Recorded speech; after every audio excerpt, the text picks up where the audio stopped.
आप सभी को सादर जय श्री कृष्ण, जय माता दी। आज कोरोना रूपी महामारी ने पूरे विश्व को घेर रखा है। लॉकडाउन की दूसरी किस्त खत्म हो रही है। तीसरी किस्त 17 मई तक बढ़ा दी गई है। दुर्गा सप्तशती अध्याय 8 में एक रक्तबीज नामक महादैत्य की कथा आती है। ये रक्तबीज नामक दैत्य जब राक्षसों का, दैत्यों का देवी द्वारा वध होता देखा तो रक्तबीज नामक महादैत्य देवी के सामने आया। देवी के प्रहार से रक्तबीज की जितनी बूंदें पृथ्वी पर गिरती उतने ही महादैत्य और उत्पन्न हो जाते थे। फिर से देवी का प्रहार हुआ, फिर से महादैत्य रक्त की बूंदें गिरी और महादैत्य उत्पन्न हो गए। इस तरह यह क्रम जारी था। तब देवी ने महाकाली से कहा कि आप अपने मुख को फैलाओ और इन रक्त की बूंदों को अपने मुंह में ले लो। देवी ने अपना मुंह फैलाया और रक्त की बूंदों को अपने मुंह में ले लिया। फिर से देवी ने प्रहार किया, रक्त की बूंदें गिरी और देवी ने अपने मुंह में ले लिया। तब देवी ने महाकाली से कहा कि अपने मुख को और भी फैलाओ और इन रक्त की सारी बूंदों को निगल जाओ। तब देवी ने अपना मुंह और भी फैलाया और वो रक्त की बूंदों को निगलती गई। इस तरह वो महादैत्य रक्तहीन हो गया और उसके बाद देवी ने उसका प्रहार करके उसे खत्म कर दिया। इसी तरह कोरोना रूपी ये महामारी को हमें खत्म करना है। देवी का मुख फैलाना मतलब सोशल डिस्टेंसिंग को बढ़ाना है। मुंह को फैलाओ यानी सोशल डिस्टेंसिंग को बढ़ाओ। जब तक हम सोशल डिस्टेंसिंग को नहीं बढ़ाएंगे तब तक इन गिरते हुए विषाणु को हम खत्म नहीं कर सकेंगे। बोलते समय मास्क पहनना बहुत जरूरी है।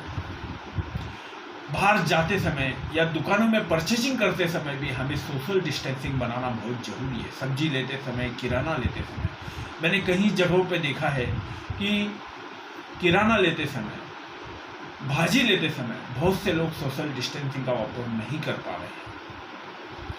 हमें वेट एंड वॉच और सोशल डिस्टेंसिंग का रूल अपनाना पड़ेगा। अगर कोई दूसरा उस समय खरीदी कर रहा है तो हमें उसके नज़दीक नहीं जाना है। थोड़ा सा सोशल डिस्टेंसिंग बना के, थोड़ा वेट एंड वॉच करके हमें उसको से परचेस करना है। तो ही हम इस महामारी रूपी विषाणु से लड़ सकेंगे। हमें टाइम पर सैनिटाइजर का या साबुन का वापर करना पड़ेगा हाथ धोने के लिए। कोई भी व्यवहार आपका खरीदी बिक्री का होता है तो उसके बाद अपन को तुरंत साबुन से या सैनिटाइजर को हाथों में लगा लेना चाहिए। तो उससे हम अपने हाथों में लगे हुए विषाणु को खत्म कर सकते हैं। बहुत से लोग कहते हैं कि हमें तो कोरोना है ही नहीं, हमारे इधर तो ये आया ही नहीं। ये बात सच है कि हमें नहीं है, मगर किसे है ये हम जान भी नहीं सकते, क्योंकि ये विषाणु एक अनजान दैत्य की तरह है जो दिखाई नहीं देता है। कौन इससे संक्रमित हुआ है और कौन नहीं हुआ है यह हमें पहचानना नामुमकिन है। इसीलिए हमें सोशल डिस्टेंसिंग को बढ़ावा देना पड़ेगा और अपने हर मोबाइल पे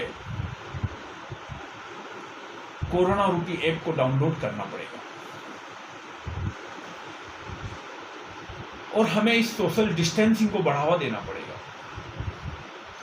और साथ साथ सैनिटाइजर का भी वापर हमें पूर्ण रूप से करना पड़ेगा। किसी दुकान में अगर गर्दी है तो हम उस दुकान में न जाएं और जहां लोग गर्दी कर रहे हैं उन्हें भी उनको सूचना देनी चाहिए कि सर आप सोशल डिस्टेंसिंग का वापर करिए और अपने मुंह पे मास्क लगाकर अंतर रखिए। जब तक हम अंतर का योग्य रीति से वापर नहीं करेंगे तब तक इस कोरोना रूपी महाविषाणु का खात्मा करना नामुमकिन है। अब मार्केट खुलने की कगार पे है, आज नहीं तो कल इसे खोलना ही पड़ेगा। तो हमें खुले हुए मार्केट में भी सोशल डिस्टेंसिंग का वापर करना पड़ेगा। हमें दुकान में जाते समय दुकान के कर्मचारियों से, दुकान के सेठ से बॉस से अपनी दूरी को सही तरीके से बनाए रखना पड़ेगा। एक दूसरे से बातचीत करते समय मास्क का वापर करना पड़ेगा, क्योंकि बोलते समय भी थूक के कण बाहर निकलते हैं, जिसे हमें नहीं निकलने देना चाहिए। क्योंकि हो सकता है कि किसी व्यक्ति अगर कोरोना से संक्रमित हो और वो बोलते समय आपसे बात कर रहा है, तो उसके थूक के कण करीब करीब 2 से 2.5 फुट तक आगे बढ़ते हैं। अगर वो मास्क पहना रहेगा बोलते समय, तो वो कण आगे नहीं बढ़ेंगे और वो कण वहीं समाप्त हो जाएंगे। क्योंकि रक्त बीज की एक बूंद गिरने से एक महादैत्य पैदा हो जाता है, वैसे ही कोरोना की एक थूकी भी बाहर आने से एक कोरोना रूपी पेशेंट तैयार हो सकता है। और हमें यही नहीं करना है, तो हमें रुमाल, मास्क, किसी भी कपड़े का इस्तेमाल करके अपने मुख पे बांध के ही रखना है बाहर जाते समय। और हमें हर तरह से सोशल डिस्टेंसिंग बना के रखना है। कहीं भी जाओ, किसी भी जगह पे जाओ, रोड पे घूमो या कहीं पे भी जाओ, हमें हर हालत में सोशल डिस्टेंसिंग का पालन करना पड़ेगा। अगर हम सोशल डिस्टेंसिंग का पालन करेंगे तो हम विषाणु पे विजय पालेंगे। आने वाले 6 महीने तक हमें इसका पालन हर हालत में करना है। अगर कोरोना विषाणु महामारी अगर ख़त्म भी हो गई, तो भी हमें 6 महीने तक सोशल डिस्टेंसिंग और मास्क का वापर हर हालत में करना है, ताकि इस विषाणु को बढ़ने से हम रोक सकें और हम आने वाले मार्केट बंद के जो नुकसान से हम चल रहे हैं, उस नुकसान से भी बच सकें। जय हिंद, जय महाराष्ट्र, जय माता दी।